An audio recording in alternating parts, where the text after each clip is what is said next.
मालवण तालुक्यातल्या बुधवळे मळेशे तिथं विहिरीमध्ये पडलेल्या बिबट्याची वनविभागाकडून सुखरूप सुटका करण्यात आली।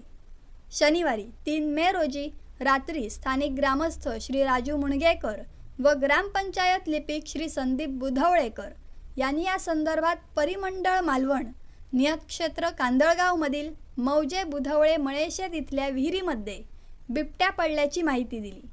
वनविभागाचे पथक तात्काळ घटनास्थळी दाखल होत त्यांनी या घटनेची पाहणी केली। वनविभाग अधिकारी, जलद बचाव पथक व ग्रामस्थ यांनी सुरक्षितरित्या विहिरीत पडलेल्या बिबट्याला पिंजऱ्यात जेरबंद केलं। पशुवैद्यकीय अधिकारी यांनी बिबट्याची तपासणी केली आणि सुस्थितीत त्याला नैसर्गिक अधिवासात सोडण्यात आले। 3 मे रोजी आंतरराष्ट्रीय बिबट्या दिनाच्या पार्श्वभूमीवर विहिरीत पडलेल्या वन्य प्राणी बिबट्याची सुखरूप सुटका झाल्यानं ग्रामस्थांनी समाधान व्यक्त केले।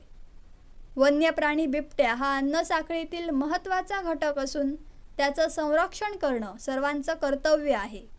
बिबट्या हा भारतीय वन्यजीव संरक्षण अधिनियम 1972 नुसार संरक्षित असून या प्राण्याची शिकार करणं, शिकारीचा प्रयत्न करणं हे गंभीर गुन्हे असून गुन्हेगारास द्रव्यदंड व कारावासाची शिक्षा होऊ शकते।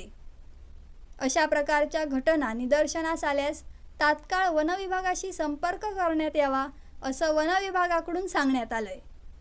हे बचाव कार्य सावंतवाडी उपवनसंरक्षक मिलिश दत्त शर्मा व सहाय्यक उपवनसंरक्षक डॉक्टर सुनील लाड यांच्या मार्गदर्शनाखाली कुडाळ वनक्षेत्रपाल श्री संदीप कुंभार, मालवण वनपाल सदानंद परब, वनरक्षक धामापूर अतुल खोत, वाहनचालक राहुल मयेकर, RRT टीम सदस्य अनिल गावडे, दिवाकर बांबर्डेकर, सुशांत करंगुटकर, वैभव अमृसकर, प्रसाद गावडे, श्री संदीप परब, स्थानिक ग्रामस्थ श्री राजू मुणगेकर, श्री अनंत शिरसेकर, श्री संदीप बुधवळेकर, श्री समीर टेंबुलकर, श्री प्रकाश बिडवलेकर, श्री संदीप कुळेकर, पोलीस पाटील व बुधवळे ग्रामस्थ यांच्या सहभागातून यशस्वीरित्या पूर्ण करण्यात आले।